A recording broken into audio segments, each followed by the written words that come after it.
All right, we are here Monday morning on the Sports Lodge podcast, episode 2, because Johnny, I was lying awake last night in bed after watching Aaron Rodgers on one knee win a football game, and I was like, shit, we gotta have a podcast. So here we are. Yeah, what a day of football we had yesterday. I guess the season opened up on Thursday with the Ravens, or not the Ravens, sorry, with the Eagles game, but it really opened up yesterday, and we had a good finish to the day with Aaron Rodgers, the Packers taking on the Bears. You know, you talk about, collectively, the entire stadium holding their breath when they see Aaron Rodgers leaving on a cart with his head in his hands. They show him on TV, man, he had tears in his eyes. I was thinking he was done. Everyone was thinking he was done. And so was Mitchell Trubisky. I don't know if you've seen it late in the first half. He was quieting down the Lambeau crowd, getting a little confident. Mitch was getting cocky out there. Well, it's hard not to when you're up 20-0, I guess, and you're putting on a show, but I hated it. I don't know why I hated it so much, Johnny, but I really did. I hated all those sports fans who were like, or especially the Bears fans that were tweeting out being like, I love Aaron Rodgers still. I hope he's okay just because it's best for the game.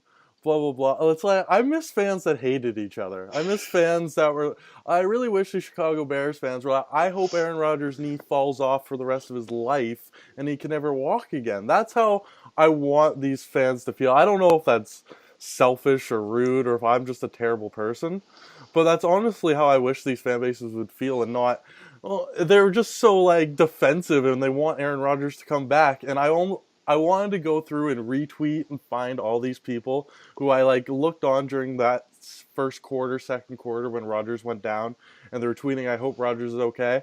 I wanted to just go back to their timelines and see what the hell they were thinking when this guy comes back down 20-0, and in the third and fourth quarter goes 17 for 23, 273 yards, and 3 touchdowns. And these Bear fans were wishing him all the best. Like, just get over yourselves. I'm happy he's healthy. I'm happy Aaron Rodgers is back. I think it's best for football. But these Bears fans are soft, John. Yeah, I mean, they had a good reason. Like you said, Trubisky had a good reason to feel full of himself, right? Like, you just look at that Bears defense in the first half, let alone the 20-0 lead. Khalil Mack doing it all on his own. Forced fumble, interception, return for a touchdown. This guy is all over the gridiron, making John Gruden look like a gigantic fool. Well, that was the theme of the game on Twitter early, right? And on social media was, oh, John Gruden, you're really gonna regret this. And I bet John Gruden was pretty happy with himself in the third and fourth quarters, watching that same defense just not be able to get any pressure on Rodgers. The biggest thing for me, John, and we're going to go through all the games here, so I don't know how much time we want to spend on every one. We'll probably get out of here in a second, but I really am disappointed in the coaching staff of the Chicago Bears, Matt Nagy and Mitch Trubisky and everybody involved. They played so conservative. Rodgers is back. They're up 20-0. Literally, they ran the ball on first down every time, right into a line for 2 yards, no gain, just trying to kill the clock. And I get it. I do. I know it's such a tough balance. You're trying to run out the clock and not give Aaron Rodgers the ball back, but you're also trying to win the football game here. And then as soon as they go down, right after the Randall Cobb touchdown, for the first time in the second half, they throw on first down. And it's an incomplete pass, and it's because Mitch Trubisky's not in a rhythm. Like, they talked about all preseason and the offseason about getting more aggressive to the Chicago Bears, and I thought they had a real opportunity up 20-0 to stay aggressive defensively and offensively, and they just let Aaron Rodgers come back. And John, I don't know about you, but there was no doubt in my mind when Aaron Rodgers got back on the field, he was going down and scoring a touchdown. Oh, man, I have him in my daily fantasy last night, and I was so upset when he went down. Then he comes back for the second half. You should have seen me watching the game. I was jumping, hooting, and hollering. And then he does this. He gets all the way back and gets them to the win. I mean, he had a lot of help. Randall Cobb with an amazing catch and run. Just great team play by the Packers. You want to talk about how good the defense was for the Bears in the first half? Packers only allowed, I think, 3 points in the second half. Yeah, so exactly. Six. Six. My bad. 6 points in the. in the second half. So almost just as good a defense in the second half for the Pack. They said that this is a statement game for Green Bay, that they're a dangerous team to play against now. They're a team to beat because they've gone through some adversity and come back. I think it's the same for the Bears, just simply because Trubisky hadn't been through that before. He hadn't been taken to task by a legend of the sport. And there's a lesson to be learned there, right? Like people who Tom Brady has done that to have gone on to be better quarterbacks. Andrew Luck, right? It just as much as Luck has had injuries. Matt Ryan hasn't really recovered. You learn from it, right? Yeah, Matt Ryan will. on the flip side of that argument, Matt Ryan is a whole nother story. But I just think that these young guys are going to learn from these situations. Hopefully, you would hope anyway, right? And with that defense. Yes, that was the thing that was surprising me most, John, and that's my last point on this before we move on, is I was just surprised at how Aaron Rodgers was able to really just keep at bay Khalil Mack and the rusher on the other end. I'm blanking on it right now, but the way that he was just able to keep these guys completely away from him in the second half, and the way that they were all over him in the first half, I don't know who adjusted, who did what, but obviously Aaron Rodgers won that game of chess, and it was quite impressive. So I'm done on the Green Bay Sunday Night Football game, Johnny, but what I thought was probably the second biggest story of the day, and a game that I'm looking at the stats now, and it's just absolutely unbelievable, but a team that a lot of people were thinking as a Super Bowl dark horse favorite in the New Orleans Saints get just destroyed defensively by Ryan Fitzpatrick and the Tampa Bay Buccaneers, and one is probably going to be, and very likely could be, the highest scoring game all year, 48-40 inside the Superdome. Yeah, Fitzmagic was back. So when we got this news about Jameis Winston, he was going to be sitting for the first 3 games, which is the most bullshit suspension of all suspensions for what he did. And we've already gone through that, so we're not going to hit that point again. But the prevailing theory was that the Bucs were going to be okay. Fitzpatrick isn't the bad quarterback, but he's by no means a great quarterback or even a good quarterback. He's just an okay quarterback. Serviceable. Yeah.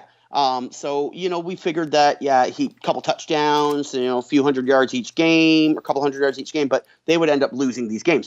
Well, Ryan Fitzpatrick put that Harvard degree to to good use, I should say, yesterday with 4 touchdowns and I believe almost 500 passing yards. 417 yards for Ryan 417. I thought it was 470. My bad. And I got mixed up.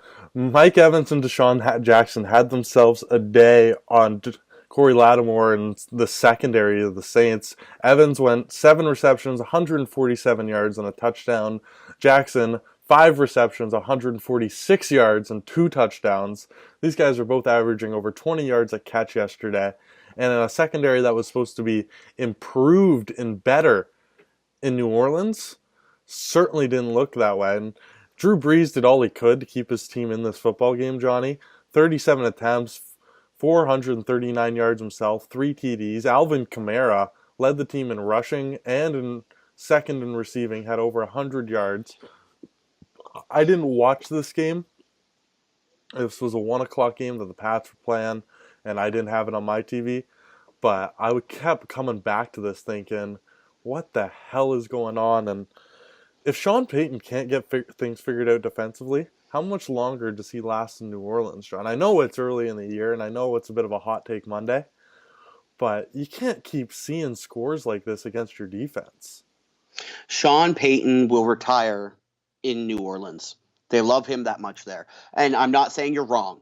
Something's wrong. You shouldn't be we don't see 40-plus point games on average in the NFL anymore, right? Only unless you're watching the New Orleans Saints or maybe the Atlanta Falcons play a bad team, right? Like one of these two guys, especially those two guys play each other, right? Then it's going to be a high-scoring game.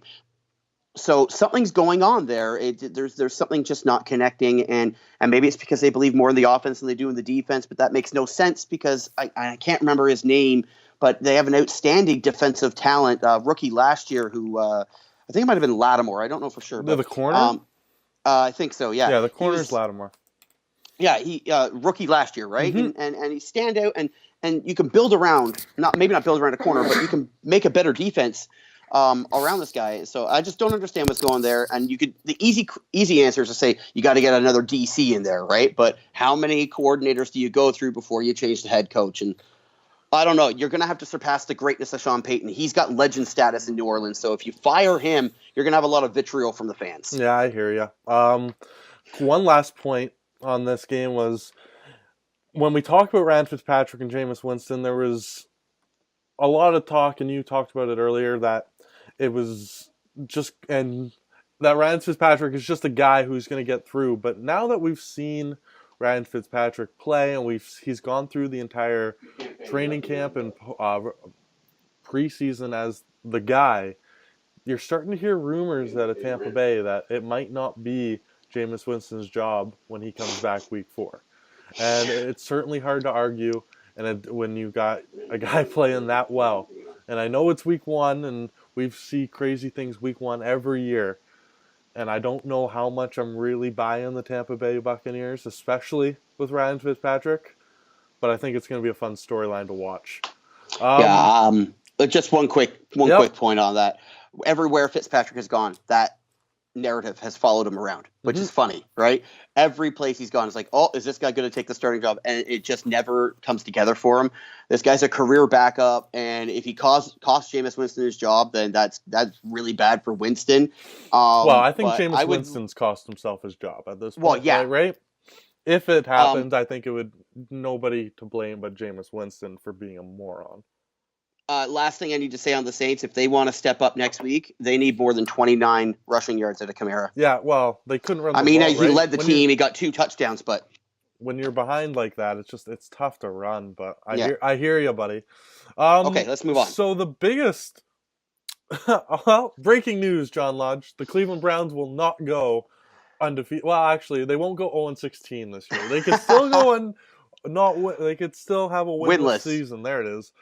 But they will not go 0-16 this year. I don't think Hugh Jackson's going to have to jump in the lake again. I don't even know if he had to make that promise again this year. But a tie in week 1 for the first time in like 60 years or some craziness. The Pittsburgh Steelers and the Cleveland Browns.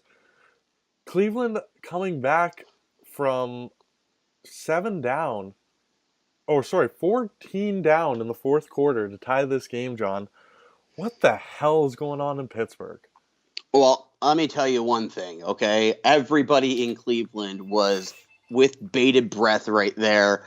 Through that entire game. The beginning of the game when they're down 14 points, you kind of like, oh, here we go again, right? But then they mount that comeback, they get back into it, they tie the game, they get into overtime, and then the most Cleveland of all Cleveland things to happen. The worst missed field goal I've ever seen in my life.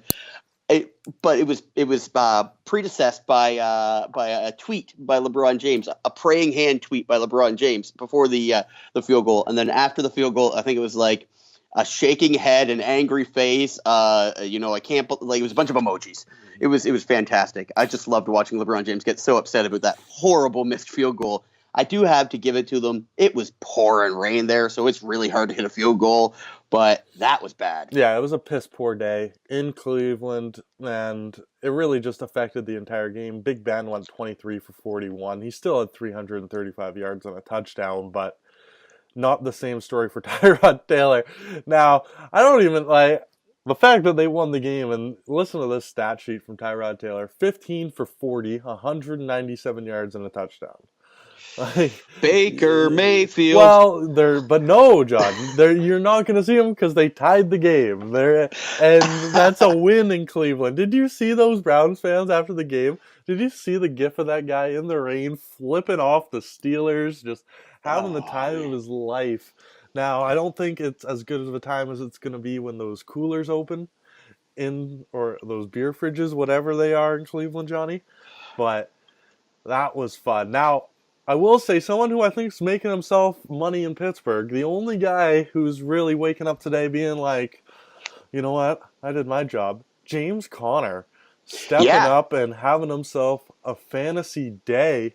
31 yards, or 31 carries, 135 yards, 2 touchdowns, over 30 fantasy points for my fantasy football team. Thank you very much.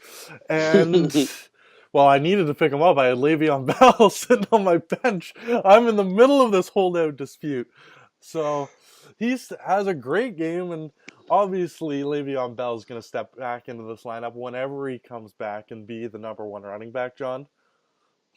But it's just an embarrassment of riches, it looks like, here for the Pittsburgh Steelers, and they're going to have a real two-headed monster in their backfield when Bell comes back. So he kind of called Bell out, I felt. Yeah? A little bit in his post-game presser. He kind of felt, he's just like, I just did my, and it wasn't like he outwardly called him out, but What did he he's say? like, I went in, I did my job, everyone here came in, they did their jobs. Right. And then I can't like quote for quote, but like when I listen to it, it's almost like the subtext, right? You go back and listen to his post game interview, just listen and try and listen to the subtext of what he's saying about working hard, putting your head down and getting the job done. And I think he's directing that towards Le'Veon Bell. I don't know for sure, but now Pittsburgh, if this guy can keep now, let's don't say tamper our anything hopes crazy here, Johnny. Let's not say anything crazy, but it is Hot Take Monday, and let's just say if Pittsburgh thinks Connor can do it, bye-bye Le'Veon Bell, man. I'd send this guy right out of town. Well, why are you going to worry? I just talked on the Sports Lodge, or last podcast, I think, about how the Pittsburgh Steelers really don't have a huge future ahead of them, and they're looking to rebuild. Why are you going to pay a guy massive amount of money when if you've got a running back who may be able to fill the void for the 2 or 3 years, you're going to be bad. Calm down, Johnny. They're not gonna let Le'Veon go Bell for nothing because they own his rights. They'll just play this game. Trade him. Day, I wouldn't right? say walk away. I just try and trade him. Well, but the problem is you can't trade him until he has a contract. So I would hear you. If you can find a dance partner, sometimes it's better to just cut bait eventually and just say fuck it. I'm not going to deal with this distraction anymore. And they just tied the Cleveland Browns. You can't say it's Cleveland. It's not affecting them a little bit here. Big Ben has more wins in that stadium than any Browns quarterback in the last decade. So it is what it is. Cleveland loses or ties. It's a big win for Cleveland. Everybody's feeling good there. It's funny how you have sometimes in ties, and it used to be that way in hockey too, John, where it's like even a shootout loss, it's like if you fought hard and got to overtime and lost into overtime or tied the game, you tied that game. Right? But the Cleveland Browns tied that football game. The Pittsburgh Steelers got tied. They blew a lead in the fourth quarter. They're demoralized, and it's going to be an interesting week. Did you see Le'Veon Bell? Quick last thing, we got to move on this, but Le'Veon Bell, did you see what he tweeted out after the game? No, sir. Tell me. He put the emoji with the monocle and just like, I'm watching this. Oh yeah, I did and then see people that. Yeah. were like, you throwing shade? He's like, no, I'm not throwing shade. I just see what's happening. So yeah, it was like first time he's witnessed a tie. That's what he said. Right, that's what he said. So you know what, Le'Veon, you clearly haven't been watching NFL football the last couple of years because I'm pretty sure there was a tie last year and the year before and the year before. So it's been happening more and more the last few years. Okay, so we are on to our fourth game, and it's basically as long as I could go without talking about this. The New England Patriots defeat the Houston Texans 27-20. The 41-year-old Tom Brady, reigning MVP of the league, comes out and looks damn good. Just throwing bullets, throwing strikes all across the field. And without Julian Edelman there, no problem, as Philip Dorsett, Rob Gronkowski, and Patrick Patterson, or not Patrick Patterson, Cordero Patterson, excuse me, all combined for lots of catches, lots of yards, and really, Johnny, I watched this entire game start to finish, and what impressed me the most about the Patriots was their ability to keep Tom Brady upright. J.J. Watt got to him a couple times, Jadeveon Clowney got to him a couple times, but he was only on his back once. When Clowney broke through, I see it right now as clear as day. He broke through on a screen, and Brady just looked at him and threw the ball right in the dirt. Said, "Nah, I'm 41. I'm not getting hit by you, young man. You're in a contract year. You're big. We're gonna take the next play and get over it."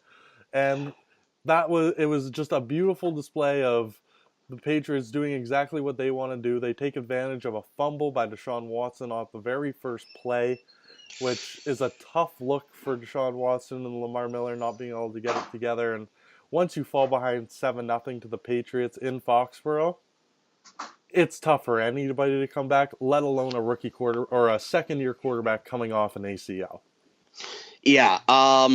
Okay, so I'm gonna just say this. I'm a Pats fan. I was expecting a week one loss here. I was Just emotionally prepared to lose as well. I really was. like I was looking at this team coming in here, and like the Patriots aren't full strength, full power by any means. And like you said, 41-year-old Tom Brady. This is a statement game, I felt, for Houston, and you kind of saw Deshaun Watson fall off a little bit, have a little bit of a rough start coming back from that major injury he Right. suffered, the ACL tear. And then he's really missing Will Fuller, like really, really missing Will Fuller. So I'll attribute Watson's um, mediocre game to a few different things. Looking at the Pats, though, what surprised me the most was that Rex Burkhead led the team in rushing, 64 yards, 18 carries. I didn't get to watch a whole bunch of this game, but you expect James White really to Yeah. get the bulk of the carries, and he only produced 18 total rushing yards on 5 carries. So Yeah. Well, James White's their third down back, right? But the Patriots did a really good job of staying out of third down situations yesterday. And you're right, Rex Burkhead got a lot of carries, and I think you're going to see that. And you saw that a little bit, I guess, midway through the year last year after they really gave up on Gillisley. It was the Burkhead who got the opportunities to carry the ball on first and second down until he got hurt. And I can see the Patriots basically just running the crap out of Rex Burkhead until he gets hurt again. And then by that time, I assume, or they would probably assume, Sony Michel will be healthy and ready to go. And then you can let your young, talented first round pick get into the offense. And I think once he's healthy and ready to go, that's what you're going to see. You're going to see Sony Michel on first and second downs and James White on third downs. And it could be a lot of fun. Jeremy Hill, who came over from Cincinnati in the offseason, I thought he had a really good game in his spot carries, 4 carries, 25 yards, but in a couple short distances, he really broke through, and just a little bit bigger body in the Patriots backfield, something that they've been missing. But I did want to just quickly talk about your point, Will Fuller not being in the game for the Houston Texans. A really big loss, and I think that would have certainly stretched the Patriots secondary a little bit more if he was in the game. And as much as Deshaun Watson didn't look great, he went 50% completion for 176 yards and a touchdown. I thought he looked pretty good coming off a major knee injury in his first game. So I have all the faith in the world in the Houston Texans. I think they're going to be a very good football team this year, and it would not surprise me at all if this is an AFC championship game or a playoff game in the second round this season. yeah, I definitely expect this team to be really good. So week one loss to the dynasty that is the New England Patriots when you don't have your full complement. I mean, it is what it is. You got to take your Yeah. lumps when you get them. Okay, so let's keep on moving. Let's keep pushing through here. Next game you got up on the slate here is Washington and Arizona, and this game was extra interesting. You were telling me because Mr. Bryant had a few things to tweet about. Well, yeah, I only put this game after because it was a bit of a stinker of a football game. We really don't need to talk about it much. But Des Bryant, tweeting, because, he's a free agent. He's got nothing else to do on Sundays. He's decided to tweet, not play football. It basically said 2 teams he would like to play for. He'd like to play for the Patriots and line up beside Hogan and Gronk and Edelman and get one-on-one matchups. Yeah, I think a lot of people would like to do that, Des Bryant. Or, and his words, Washington's cool too. So the Redskins went out there with Adrian Peterson, and he scored his 100th career touchdown, and Alex Smith, and they look pretty good against a terrible Cardinals team who's banged up and hurt, and that's all I have to say about that. Good for Adrian Peterson. I can't believe he's a starting running back again. I really thought his time was done. Alex Smith's very serviceable, and I think the Redskins are going to be able to play some good football in that division this year. But I don't think the Cardinals are any good. They've got rid of most of their best players. I feel bad for really Larry Fitzgerald, who's stuck on a sinking ship there, but I really, really don't think there's going to be anything positive in this season for the Arizona Cardinals, John. No, I don't see anything positive. I mean, when Bruce Arians decided to step away and retire last year, you kind of seen the writing on the wall how this team is going to go down, right? Like Hmm. if a coach just decides to walk away, then he has to see zero future in the team, or at least a bleak Well, future yeah, and a Bruce rebuild. Arians is his own. He's a bit of a character too, but yeah, I know what you're saying. It's just Um, it's not a good situation there. They don't really like. I know they drafted the quarterback, and they're young, and maybe next year there'll be something. But this is not the year. So let's move on then. The 49ers and the Vikings, Johnny, because just a couple really good looking quarterbacks in this game. Let's be honest here. Two GQ models swinging the pigskin for these two teams, and there is no shame in a loss to the Vikings in Minnesota, and that a 24-16, I believe. Yeah, 24-16 loss. Jimmy G gets his first professional career loss, but to me the story is just Kirk Cousins being able to hang on to the football, doing exactly what I think he's going to do for this team all season long, and why I really liked the signing. He's going to be able to be athletic, move the ball up and down the field when he needs to. He can make all the throws, but he's not going to turn the ball over. He's going to be smart. He's going to hand the ball off to these two great running backs they have in Minnesota, in Murray and Cook. And he's just going to be able to manage the game so beautifully well. And I think it's such an upgrade. And I think this is just what the Minnesota Vikings are going to do to teams all year long. They're going to get out to a 3-point lead, a 7-point lead, and they're just going to smother you.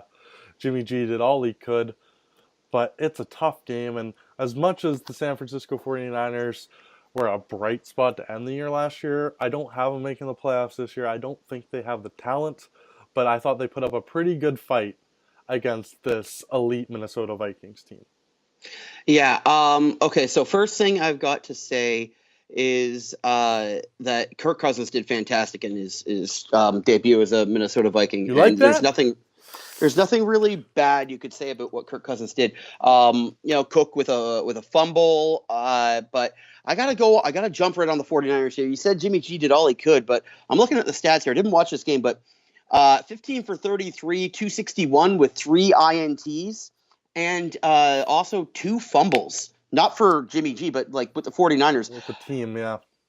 That's a bad game, Joey. Like, I don't know Well, what's going on with this 49ers team. Maybe they just choked a little bit coming out of the gate, being that 5 win to end the season team, having the expectations to get there and be that contending team. Like you said, you don't think they're there, but there were people putting that expectation on them. There were people putting that expectation on Jimmy G to be the next Tom Brady, the next coming of the GOAT, hmm. right? And maybe it just got to him a little bit. I'm looking at the stats, and they weren't too pretty. No, they're not. And but I don't. I think that's what this. I think it's more about the Vikings defense than the 49ers offense. And I think early in the year too, defense always has the upper hand. You can't. You can. No one's really seen anything on tape. They on both sides of the ball.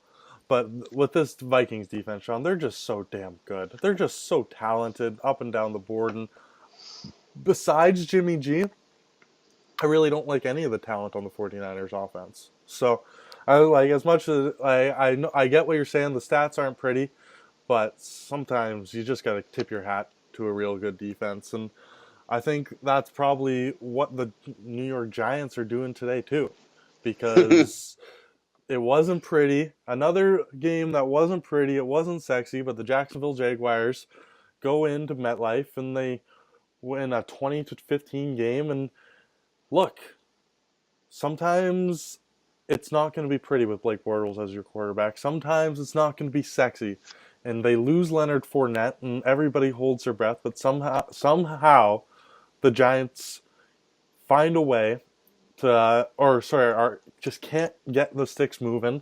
And I watched a bit of this game, but to me, Johnny, if you looked at Odell Beckham's stats and you had him on your fantasy roster, you're probably okay. He had 11 catches, 111 yards. He's going to get you some points. But to me, and I know this was the biggest matchup of the game coming into it, him versus Jalen Ramsey, if you can keep OBJ to 10 yards a catch, I think you're doing a pretty damn good job. And he stayed out of the end zone. The New York Giants do everything they can do to get the ball in this guy's hand, and I think Jalen Ramsey, he backed up the trash talk in week one. Yeah, he definitely played well. I think any team will take this. You can give up as many yards as you want, just don't let the guy in the end zone, right? Yeah. And right? another rainy Like it's day points. game. You were saying, sorry. Oh no, sorry. I was just saying it was like it's another rainy game too, like where it's outside. I'm not these quarterback stats aren't great, but the Jacksonville defense just really steps up. Sorry, Johnny, I didn't mean to interrupt you. Oh no, that's okay. I stopped because I thought you maybe had an important No, no, point no. there, I but got I got nothing. um, just moving on. Talking about this game. Talk about Saquon Barkley and his first game. And you said didn't have the best game, but he had some flashy plays. He showed some flash and Hmm. dash and some good substance there. And I think the biggest thing is being consistent with his running, right? So Ezekiel Elliott was fantastic in his first year, and then he had the troubles with the league and the suspensions and all this sort of nonsense, and then he didn't really perform the greatest. So he's got to come. I think it's important for Saquon to stay out of that trouble. Try and keep your nose as clean as possible, and trying to remain as consistent as possible. That's how you become a legendary running back. You've got such a short career in that Hmm. position, such a short career. So you've got to do everything you can to be as great as you can, as often as you can. Yeah, absolutely. In 100 yards in his NFL debut, and John, you might as well be a NFLPA mentor. Stay out of trouble, keep your head down, and just run the football. It seems so simple when you say it like that. How come these guys never listen? Speaking Money. of guys who don't listen, we might as well just move on. Let's talk about the guy you just mentioned, Zeke Elliott and his Dallas Cowboys. They fall to the Carolina Panthers. Another ugly football game, 16-8, and really, John, the Dallas Cowboys defense or offense really struggled in this new look. I know the Panthers are a good defense. They have good linebackers, good corners. They have the ability to put pressure on quarterbacks, but just really not a good look for Dak Prescott and company in week 1. No, Dak Prescott hasn't looked good since year one, Really? Yeah. and really, I mean, everyone said he looked so good year one because of Zeke, right? I think defenses have figured that out. They figured that they don't really have to neutralize Dak Prescott. He neutralizes himself almost, right? So I get that he's kind of limited on his options on offense, but personally, I don't know. I don't think he's an elite quarterback. I put him in. Oh no. I put him in the same category as Ryan Fitzpatrick. Uh Like, honest to God, I really do. I don't know, like I could see that being the case in the future. I want to see more. I want to give him a little more time. It's only his 3rd year before commit to calling him a career backup, but I do think that it is a very limited ceiling on what Dak Prescott can do for you, and he really struggled yesterday. We'll see if the Cowboys can find a way to pick it up. But it's not like the Carolina Panthers played great either. Newton, like this just wasn't a pretty football game, John. I watched a bit of it. 17 for 26, 161 yards, no touchdowns for Newton. There was a lot of running the football, but when the bottom line for the Dallas Cowboys offense, John, if Cole Beasley's your number one receiver, you're just not good enough. No, not at all. Not in that division, not in the NFC. So say what you want about the Dallas Cowboys, America's team. We're going to see them in prime time a lot this year. And I think you're going to hear a lot of Joe Buck and Troy Aikman trying to make boring football games sound interesting like we had yesterday. Speaking of boring football games, the longest football game and a day of firsts yesterday, Johnny. And so much happening around the league. We had our first opening day tie in forever. We had points scored all over the place in the Bucs Saints game. We also had the longest football game in NFL history, thanks to multiple rain and thunder delays in Miami. The Titans and the Dolphins finally finished up at like 7:30, 8 o'clock Eastern time. It was a 1 o'clock start. And the Miami Dolphins, I want to call it an upset, come away with a 27-20 win. But I don't actually know what the lines were coming into this game, but I had high hopes for Tennessee coming into this year and very little for the Miami Dolphins. But Ryan Tannehill, coming off an torn ACL, gets a W in his first start back for the Fish, Mr. Lodge. Yeah, had about three half times and like sick. It was so boring. I had Danny Amendola on my fantasy, and I was just like, when is he going to start posting Why the points for hell me? did you draft Danny Amendola? It was a daily fantasy pick, and it was like really super cheap. I, So I, I, I hope so. I hope he didn't cost you anything. he literally cost me like 22. Did he I do had anything like no yesterday? money left. Yeah, oh yeah, he put like 8 points up or 9 points up in Yeah, daily fantasy. It's okay, whatever. He whatever. was he was It worth the works. 2,200 cash I paid. All right. I made money. Okay. Hey, Um, that's all that you know, matters. uh, talking about the Dolphins, they're in that grinder that is the AFC East, right? Like, and I call it a grinder because you run into the meat grinder that is the New England Patriots Hmm. anytime you try to contend. So it's good to see Ryan Tannehill. I always thought he was a decent quarterback. I always thought he was a mid-level to upper-tier level quarterback who just never could get it going because of his bad team or just bad luck in general. But it'll be decent to see a little bit of competition out of this AFC East, right? Like, I don't know what to take out of this because the game was so long and so Yeah, chopped up and all that sort of stuff. But if you can take anything out of it, good on the Dolphins for beating a young Tennessee Titans team. yeah, it's really a tough game to take anything out of, right? Just because you're never going to play a football game like that again, where you have so many delays and you're waiting that long in between going back. And like, it'll never happen again because it's the longest game in history, and any other sport would have just called the game, but it's football and you only play once a week, so you're waiting it out. Yeah, I have a different opinion on Ryan Tannehill. I think he's pretty crap at football. I think he's a guy who he shows signs of being athletic and can sometimes make the right play, but when you put pressure on him in big moments, he just never seems to figure it out. The only year he ever did figure it out, they made the playoffs and lost in the first round. So, hey, Ryan Tannehill can do what you want, and it's a good win for the Dolphins. I think it's a bad loss for the Tennessee Titans, but I think they're going to be definitely able to build some excuses back home and move on. Now, we might as well stay with another AFC South team, John, as we near the end of this here, as this has gone a little longer than I thought it would, but football happens. Football just goes long when we start talking about it. Colts and Bengals, the return of Andrew Luck to health, but shocking, and I guess not so shocking, that the dirtiest hit of the day comes in a Cincinnati Bengals game as the safety Williams just looked like he almost decapitated Andrew Luck, and just one of the dirtiest plays you'll see all year. It's something in the water in Cincinnati, John. Why the hell can't these guys figure it out? Something in the leadership in Cincinnati. There's something wrong with Marv. There's something wrong with Burfict. There's something wrong with that entire organization, and that hit was just disgusting. Lowering your head on a quarterback who was clearly giving himself up and launching yourself like a missile towards him.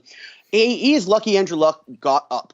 Andrew Luck's lucky he got up. Don't Yep, get me wrong, but like that was ugly. You deserve to be ejected. You deserve to be suspended for a hit like he that. will That be. is just I'm sure he that's will like be.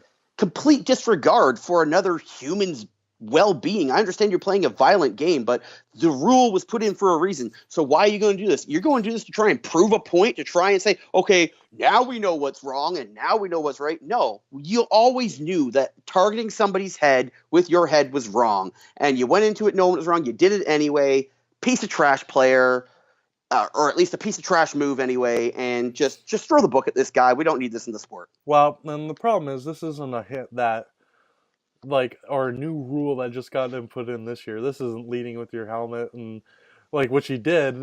But a sliding quarterback has been out of play for the last 10 years. You can't hit him. You can't do that, and I don't know. It seems to be the Cincinnati Bengals, and you're right. Something is wrong with Marv. He sucks as a coach. I don't understand how this guy is still around. How he still has a job. But they just keep employing him, and they're going to keep not making the playoffs in Cincinnati, and they're going to continue to waste Andy Dalton and AJ Green. And it's funny, they won the game. So they did, like, as much as I want to criticize them, they won the football game. Andrew Luck throwing the ball 53 times is probably a little excessive, I think, for the Indianapolis Colts, who are going to want to replay this, or I think are going to have a better season than people think, but it's going to be a bit of a grind here. So the Cincinnati Bengals win, but they do it in a dirty way, and they're just I don't care about the Cincinnati Bengals. They're never going to do anything in the year. I think they'll finish second, maybe third in the division, right there with Baltimore, and they'll be irrelevant, just as always. Yeah, the So most news that the Bengals make is bad news, yeah. right? So Okay, two more games, John, and that's it that we have to talk about before we preview tonight's matchups. The Seahawks and the Broncos. Now, this, I don't know why I was surprised by the final score in this game, but I was 27-24 Broncos at home over the Seahawks. I guess I shouldn't be surprised. The Broncos are a real good defense and they play so well in Mile High. But I guess I just still have this aura around the Seahawks and what they can do. And maybe this is the year where they really take a step back, John, because I don't know. I know Von Miller had a great day, couple sacks, and he just really dominated the defensive line over the offensive line of the Seahawks. But just a good win, I guess, for Case Keenum and the Broncos. I just don't know what to think about it. Case Keenum played like the Broncos needed him to play. The Broncos finally got their quarterback that can, just put up a decent amount of numbers. But, as decent as numbers were, he still threw 3 interceptions to the Seattle defense, the Legion of Boom that doesn't exist Yeah, anymore. the non-existent boom. So I don't understand how you throw 3 picks to the defense. That's really been completely, it looks like Swiss cheese out there. I had no idea he threw 3 picks and they still won this game. That's crazy to me. Yeah, so Wilson also, these quarterbacks had a rough first week, I'm finding. Garoppolo with 3 picks, Wilson 2 picks, Keenum with 3 picks, Brady had a pick, Yeah, Watson had a Brady's was pick. tipped though at the line. Yeah, well, I'm just saying, people are like, I don't know, quarterbacks having a hard go in the first game with the accuracy, throwing interceptions all over the league. You know who didn't? I don't want to spend too much time on this though. Yeah, no. But I don't know. I like Von Miller. I think that this defense can step it up. They just gotta hope that the offense doesn't give the ball away as much. So yeah, turnovers are gonna kill them, and if Case Keenum's gonna throw 3 interceptions, then they're gonna have a real tough time winning any football game. But somehow they managed to do it. You mentioned quarterbacks who struggled. You know who didn't? Patrick Mahomes. I was watching this game, John. Patty Mahomes, 4 touchdowns in his second career start, and he just carves up this Los Angeles Chargers defense. And it was pretty. It was fun to watch. This rookie, I wasn't sure about him. I didn't know what to think, but he had a hell of a game, and he outdueled Phillip Rivers, and there's a lot of talent there. Tyreek Hill can just run for days, and when you got a guy who can throw the ball really far and a guy who can run faster than everybody else, I think you're always going to be a wrecking. Patrick Mahomes with 4 TDs. He didn't even get over 300 passing yards. That means you utilized your running backs properly. You didn't get yourself into deep situations where you're losing yardage and having to throw, like on 2nd and 24. Just a good, solid game by the Kansas City Chiefs and a good win over the Chargers.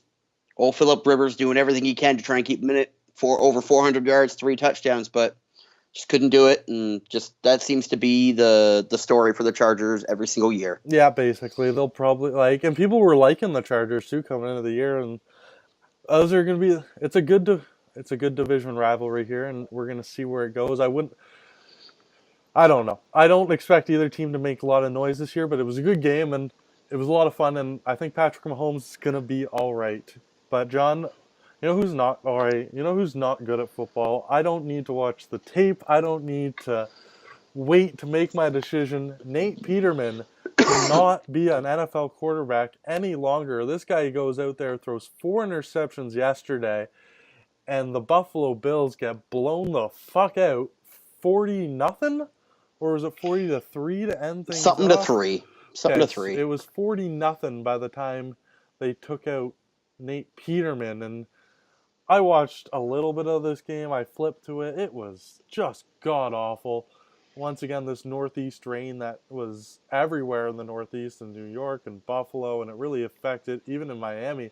So I guess the entire East Coast, it was raining yesterday, but not in New England. So I don't know. It was just a weird rainy day yesterday in the States, but just Nate Peterman, terrible in the 47-3 final. I don't really like the Baltimore Ravens, John, but I think that's going to be the only time all year they put up 47 points. Well, I got the Ravens defense, so Oh, that that was must have been a good nice. day for you. That was a good day. They put up like 18 points on defense, Well, so not as good as it could have been. They could have done some returns for touchdowns, but Flacco and the running game was just too good. I was doing the math in Toronto. I was just like, and any defensive returns for a touchdown? I was like, oh, damn it. Oh well, 47-3. What a game! But you can't really take much out of it because, like you said, it's against Nathan Peterman and the Bills, who really aren't going to do much this year, especially with Peterman at quarterback. This guy started 2 games and thrown 8 picks. it's Like, and then did you hear Coach's comment after the game too? He's like, "I'm gonna have to evaluate the tape," and like I know that's all he can say.